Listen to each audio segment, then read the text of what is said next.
Welcome to టీ10. Gujarat లోని BJP ప్రభుత్వం తన విధ్వంసకర పాలన కొనసాగిస్తోంది. అక్రమ నిర్మాణాలుగా ముద్ర వేసి మైనార్టీలను లక్ష్యంగా చేసుకుని కొనసాగిస్తున్నటువంటి కూల్చివేతలను తక్షణమే నిలిపివేయాలని బుల్డోజర్ రాజుకు చరమగీతం పాడాలంటూ ఇటీవల దేశ సర్వోన్నత న్యాయస్థానం ఇచ్చిన ఉత్తర్వులను కూడా కాషాయ పార్టీ లెక్క చేయటం లేదు. ముస్లిం ప్రార్థనా మందిరాలను ధ్వంసం చేస్తోంది. అనేక జనావాసాలను కూడా నీలమట్టం చేస్తోంది. గిర్ సోమనాథ్ జిల్లాలోని వెవరాల్ ప్రాంతంలో గత నెల 28న ఫిర్షా సిలార్ దర్గాతో పాటు మరొక 8 మత కట్టడాలను అధికారులు కూల్చివేశారు. ఇవన్నీ ముస్లింలకు చెందినవే. ఆ ప్రాంతంలో ముస్లింలు నివసిస్తున్న 37 ఇళ్లను కూడా నామరూపాలు లేకుండా చేశారు. కేవలం 6 గంటల వ్యవధిలోనే ఇవన్నీ గత జ్ఞాపకాలుగా మిగిలిపోయాయి. వివరాల్లోని ఫిర్షా సిలార్ దర్గా ఈనాటిది కాదు. ఈ పురాతన మందిరంలో 51 ఏండ్ల అబ్దుల్ హమీదు ముత్తాత, తాత, తండ్రి కూడా ప్రార్థనలు చేసేవారు. ఈ దర్గాకు హమీదు 11వ తరం భక్తుడు.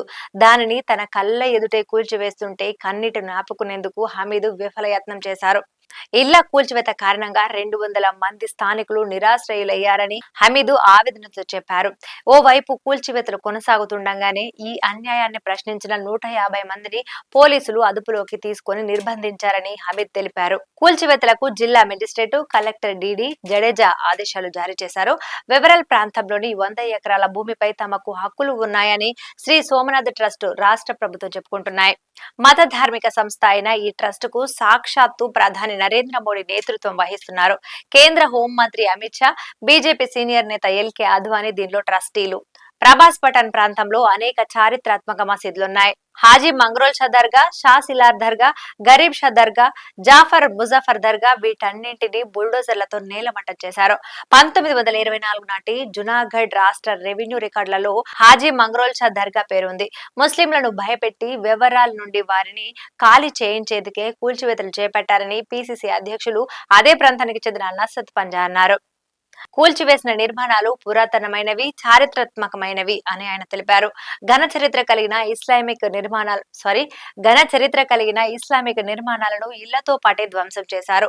ఈ మసీదులు 800 సంవత్సరాల నాటివి. వీటికి చట్టబద్ధమైన పత్రాలు కూడా ఉన్నాయి.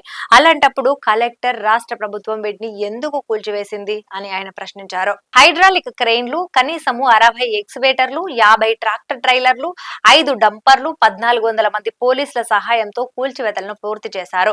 ఇది కేవలం రాజకీయపరమైన చర్య అని, ఆటవికమైనదని సామాజిక కార్యకర్త బషీర్ గోయల్ ఆగ్రహం వ్యక్తం చేశారు. సూరత్ లో కొద్ది రోజుల క్రితం ఇలాంటిదే జరిగిందని ఆయన గుర్తు చేశారు. కాగా ఆక్రమణదారులు తమ చట్టబద్ధతను నిరూపించుకోలేదని, అందుకే కూల్చివేతలు జరిపామని కలెక్టర్ జడేజా తమ చర్యలను సమర్థించుకున్నారు.